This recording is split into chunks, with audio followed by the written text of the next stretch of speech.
What's up, y'all? It's Ty. In this video, we're reacting to we've finally exposed the biggest lie in NBA history. Now, shout out to Switch Out for this video. I have no idea what this video is really going to entail, so I guess that's what we're here to find out. But I got my coffee freshly brewed. It's too hot to drink right now, so instead of drinking it right now, gotta wait a little bit. Let's get into the video. I want to go to a bigger point when I look at this Golden State Warriors team. As I told you before the season began, that damn Kevin Durant ruined my season. I'm trying to tell you right now. The way Kevin Durant is flowing with this team and the way he's fitting in and the way they're coming together, how in God's name are they going to stop?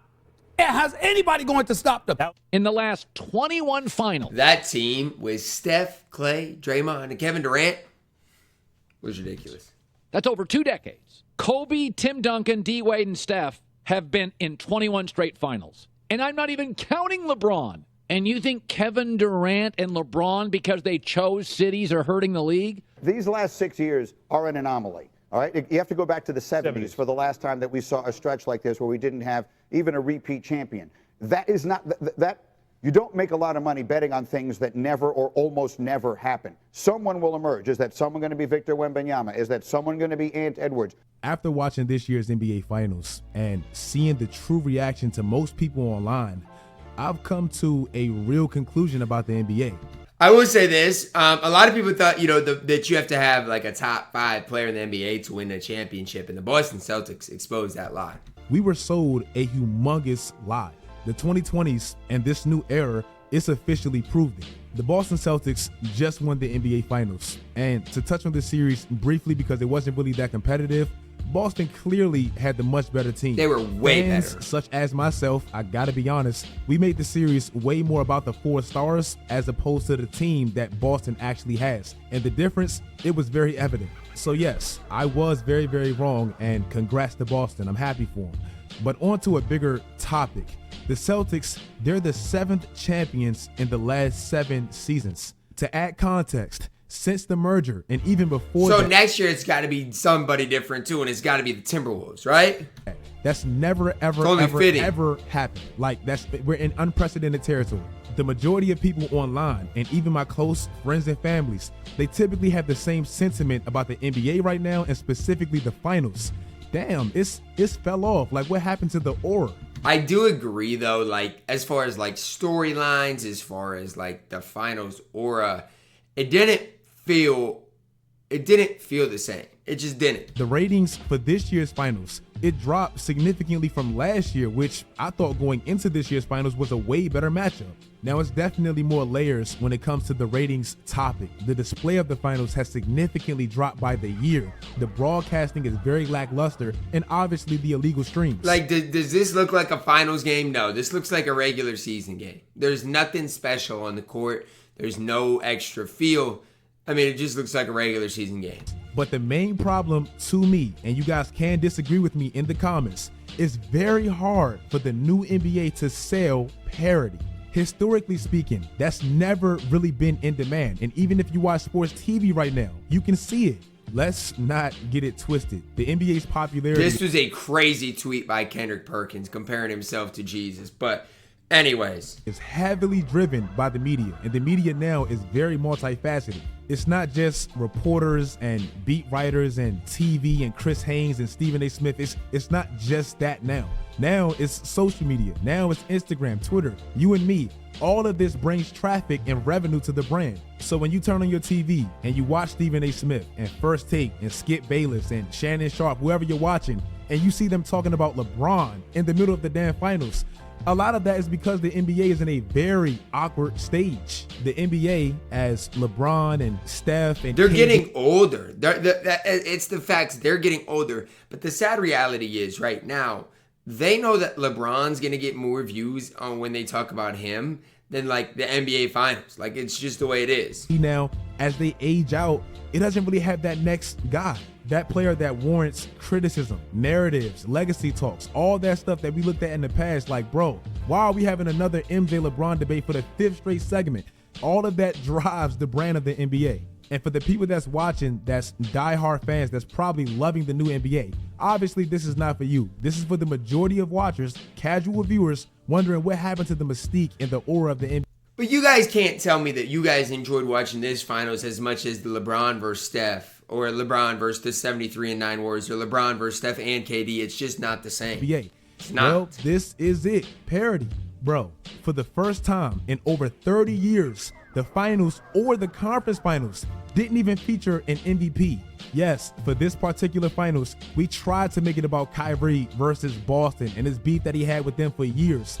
But once we realized off the rip, damn, Boston really does own Kyrie, and Kyrie really didn't play into the villain role, it died.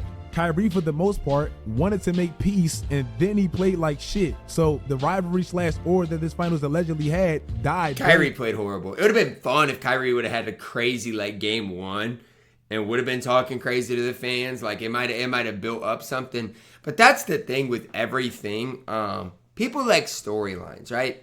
Like people like storylines. That's what sells. That's what gets people into, you know, the game of basketball. It's the truth. Fast. So going back to what we thought we wanted 5 years ago when Kevin Durant allegedly ruined the league. Oh, I want different teams. Oh, I want small market teams. Kevin Durant ruined the league. I do not care. Like, he did not need to go to Golden State for that to be a rivalry. That rivalry when Golden State Cleveland was already happening. To win championships. Oh, I want different faces. I want guys outside of LeBron, Steph, Kevin Durant.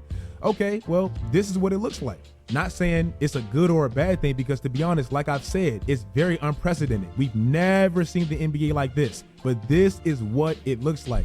I remember, and it's going to continue going this way. I don't see, and I know people are going to say Wemby, but I don't see a guy in the NBA that's going to just be head and shoulders above everyone else like LeBron was in his prime and Steph was at his prime. Like 2010, when LeBron joined Miami, middle school me was losing my mind, and I had no idea what I was talking about. Damn, now LeBron just ruined the league. Damn, now Miami's going to make and win all the finals.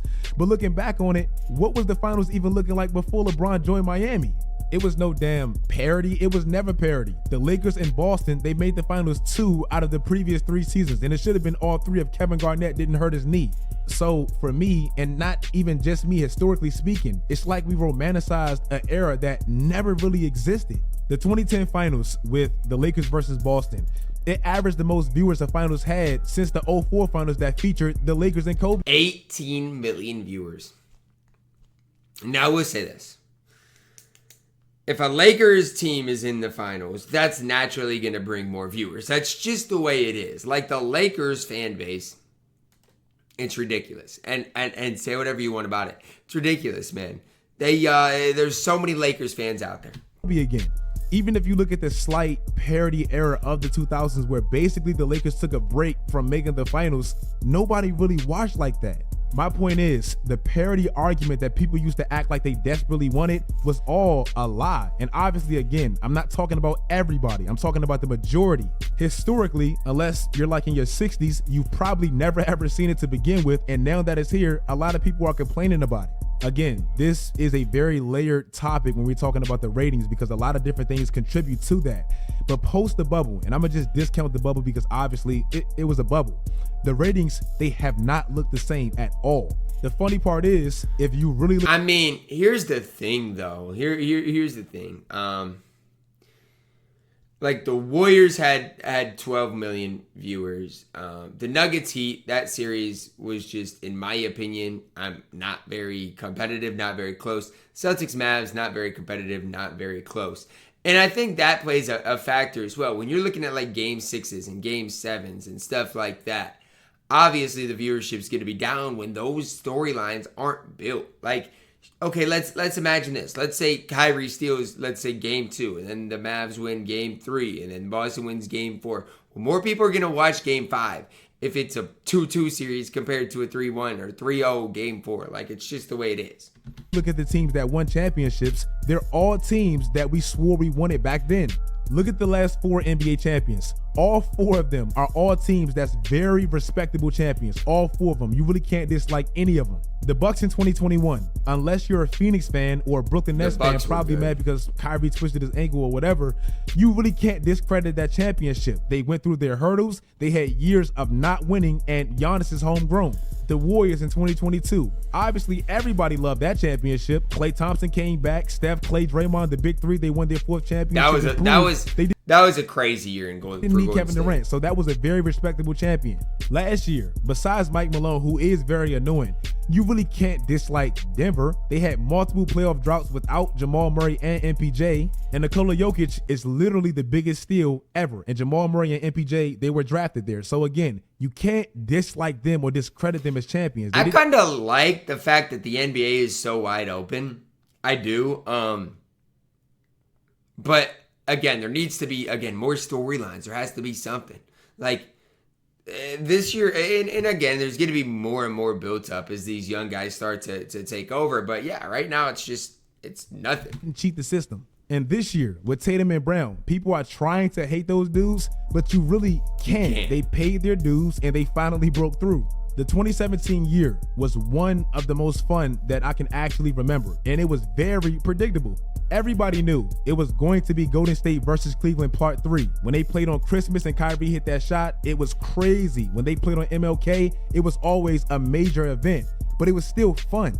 That year's finals ended exactly like this year's. It was basically the exact same thing, a 5-game gentleman sweep. It was the same time off, a week off until the finals, and it ended the exact same way. But Bron was up against it. Like, I'm just going to be honest with you guys. If you thought Bron was beating KD, like, viewership, it was damn near twice the amount of viewership back then than now. And yes, we can't analyze those numbers precisely because there are other factors that I have mentioned, but it does prove people are more interested in familiarity. And people are more interested in Bron and Steph than Jason Tatum and Luka Doncic. They are. That's the facts of the matter. But I don't want to sit here and say, like, that it's these dynasties. Like, if Bron was to go and do it anywhere, and Steph was to go and do it anywhere, it's like, they can do it by themselves. They don't have to build super teams. They don't have to, Steph doesn't have to get KD. Like, let's be honest with ourselves. They can do it wherever they're at. And lastly, to me, this is absolute proof that the parity argument was always a big-ass lie. The most forgettable era of basketball is what decade?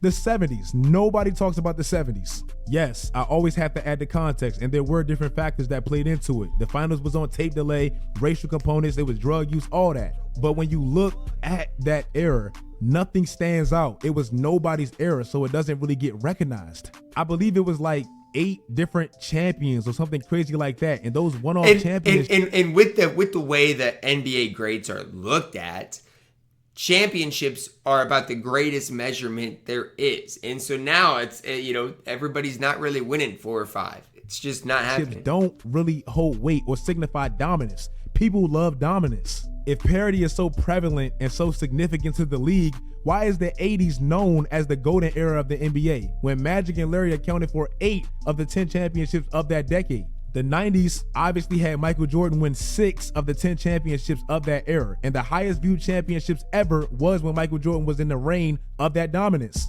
Even if you go to the 2000s, all, and I mean all, of the highest rated finals of the 2000s, Lakers and Kobe, like that's natural though. Like, and again, I don't know. Like, I still believe if it was Lakers, let's say Lakers versus Celtics this year, you'd had a crazy amount of viewers. Like, you just would have.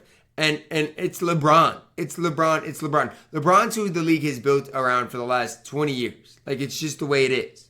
All featured the Los Angeles Lakers with Kobe Bryant. All of them. People love seeing Kobe. People love hating Kobe. Kobe was a villain. Kobe was loved. All of that toxicity, again, drives the NBA. Again, storyline. 2010s, it was like LeBron, he took that torch and he carried it beautifully. Then he ran into Golden State where they kind of coincided and they were fighting for it. And all that toxicity, again, drove the NBA. This is not the NFL where they can lose a Tom Brady, a Antonio Brown, Odell Beckham, whoever, and be just fine. The NBA is driven off of players, storylines, and narratives. And when it storylines, exactly. They need more storylines. Like, I don't know, maybe Embiid and Jokic need to get in like a disagreement this season, a big one, and then like meet in the finals. I don't know, something like that. It can feel empty and like it lacks a little bit of aura. In conclusion, I realized we were lied to. I think the parity argument and people wanting parity and people asking for it, it wasn't really real. If you guys like this video, to be honest with you guys, I think back when it was, let's just go Cavs versus Warriors, everybody had a side. Right? Like, everybody had a team they wanted to win. I wanted the Cavs to win. A lot of people wanted the Warriors to win, whatever. This NBA Finals, I had no care. I don't hate any of those players. I don't love any of those players. It's just one of those things. And I think that's part of it too. If I was wanting a team to win, I'm going to be more interested. That's how it goes back to the old Lakers and LeBron or Golden State and Steph. Like, people just have a much more rooting interest in that. And there's so many more storylines going on as well. This is a fantastic video that is truth. To be honest with you guys, I would love nothing more. Like, I'm just going to throw out some names. Like, in our future, okay, let's say 2 years down the road, the last year of the Celtics legacy versus Wemby in the finals. Doubt it'll happen, but that would be a very cool storyline. I think Wemby's really your next hope for a dynasty type player. Let me know your thoughts on it. Drop a like on the video, subscribe if you're new, and as always, man, I love you guys. Have a blessed day.